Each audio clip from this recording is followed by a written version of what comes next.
Morning, everybody. I'm still breathing. Well, Jay is under the knife now. He's having his surgery down in Charlotte. And I'm sitting here today contemplating all the bombs that went off prior to his departure.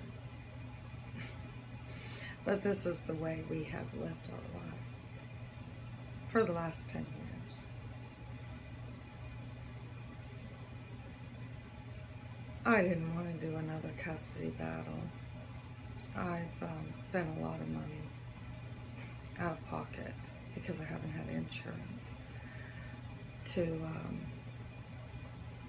figure out what needed fixed that he said all these years he couldn't fix. And I'm sitting here today while he's knocked out with amnesia in the anesthesia room, having a surgeon take out a very important thing to him, contemplating life, because I'm not knocked out with anesthesia. And basically yesterday, after he left with our son to go do all those things,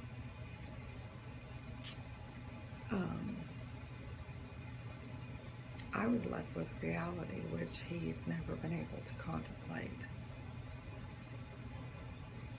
ironically. And that reality is that everything is a mess. And if he dies, I'm left with it. I guess that's why when he dropped all the bombs on Wednesday, I just wanted to die. Because if he's, gonna bail out, then I'm left holding the bag. But I decided to leave that in God's hands. There's nothing I can do about that. God grant me the serenity to accept the things that cannot change. And that is how he has chosen to live his life. And I say that because I've come to some stark realities.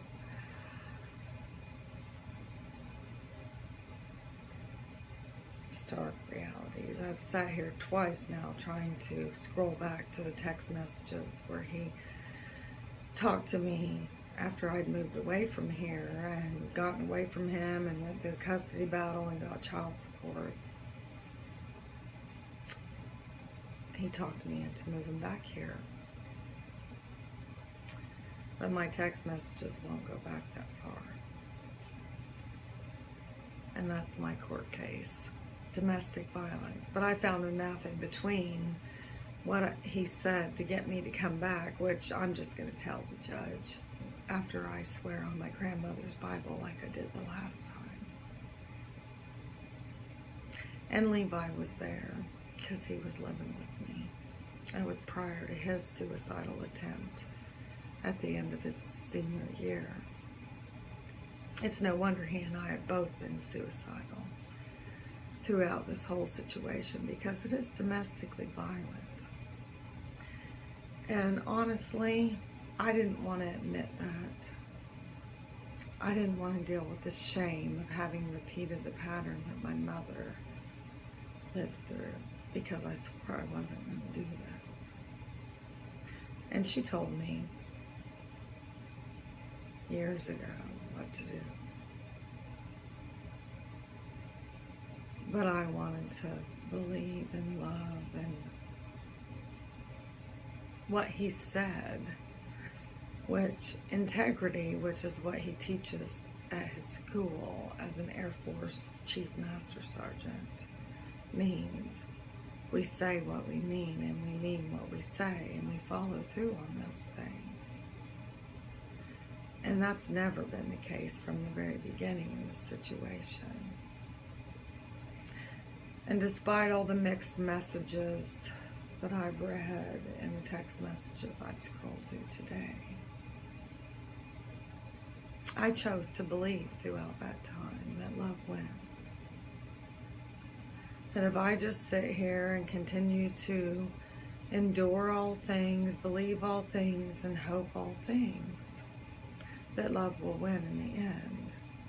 Because the end of the love chapter, we all know, the greatest of these is love. So I'm faced with two roads. The one that I've always known that I needed to walk down, which is the domestic violence road, where I'm going to go down to the domestic violence women's shelter and start telling my story. That I have the text messages and the 10 signs of a domestically violent relationship, because I've been in therapy all these years doing wilderness therapy, which is really intense therapy. It's not like talk therapy. I did that when I left my ex-husband after the Adventist church. I had to go deeper into the woods. And it's clear to me that all these situations I have lived through since my childhood are all identical. And they have all triggered me, and they have all caused me to wake up.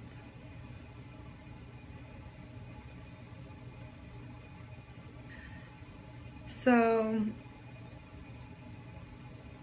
after my letter to him about commitment, which was the very beginning of this whole thing, he said he wanted a family, he said he wanted an heir, he loved my children, we were going to get married, I had an engagement set, but the wedding date never happened, even though his sisters tried to get him to do it.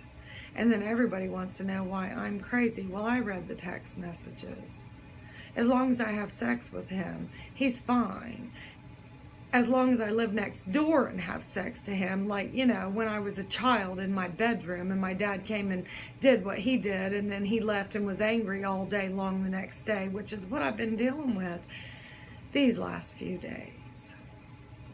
And I chose to do that. I chose to have sex with him because he's not going to be able to do that much longer. He's having prostate surgery, and the ability is 50-50 after that. I think if he could wake up and realize and repent and turn the card around and decide that he can fix it.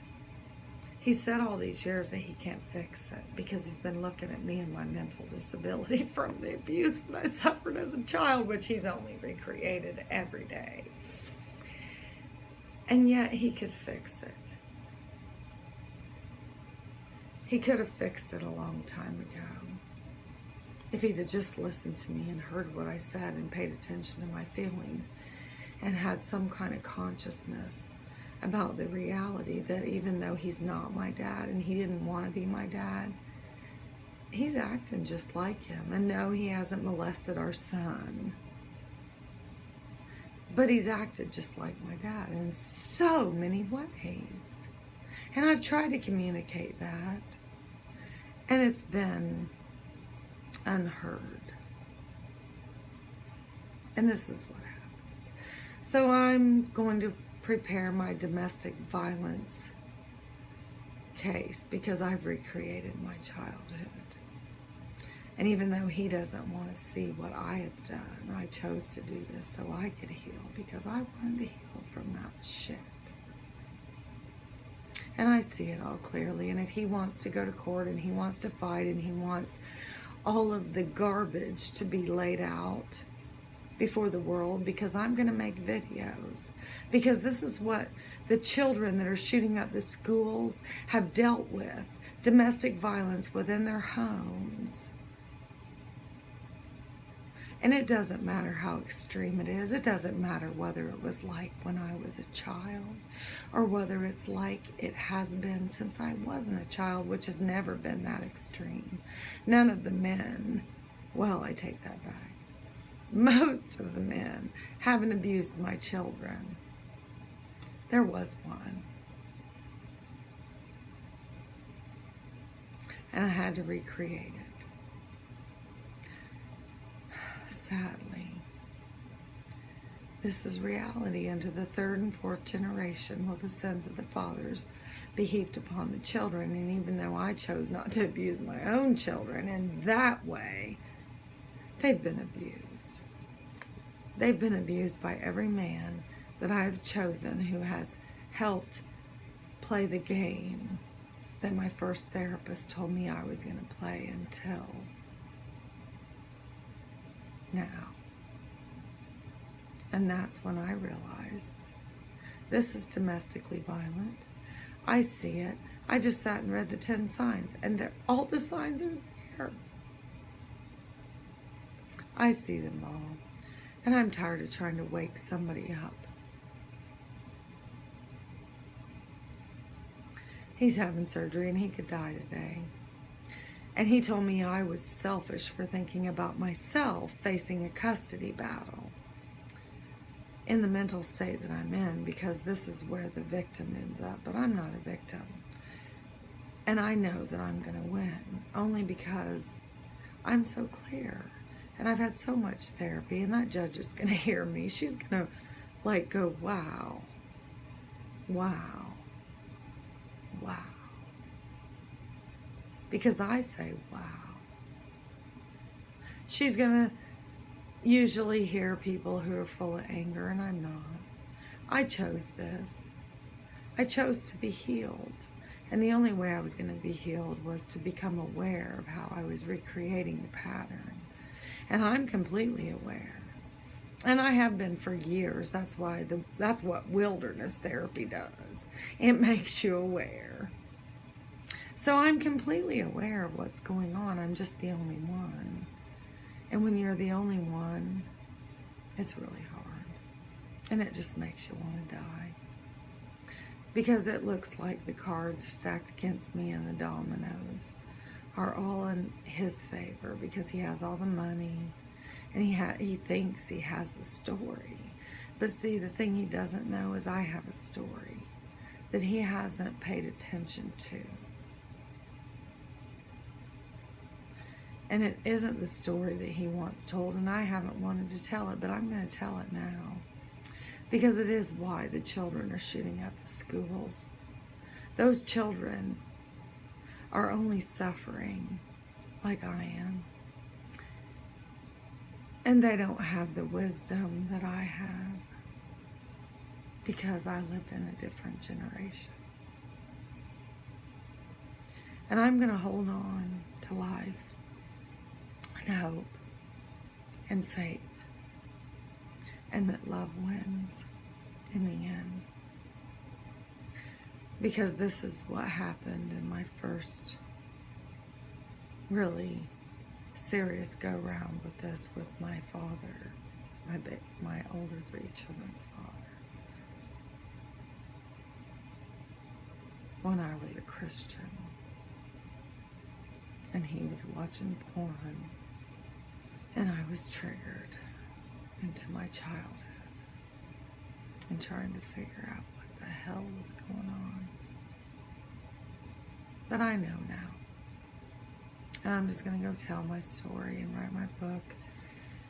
And I don't care anymore about you men. I got some weird video from some guy that was like, how many drinks would it take for you to live with me? I don't want to drink to live with somebody, because I don't need to drink. They do. How many drinks will it take for you to live with me and the consciousness that I have developed? That's the question. Tommy Hauser. And I'm going to tag you in this video.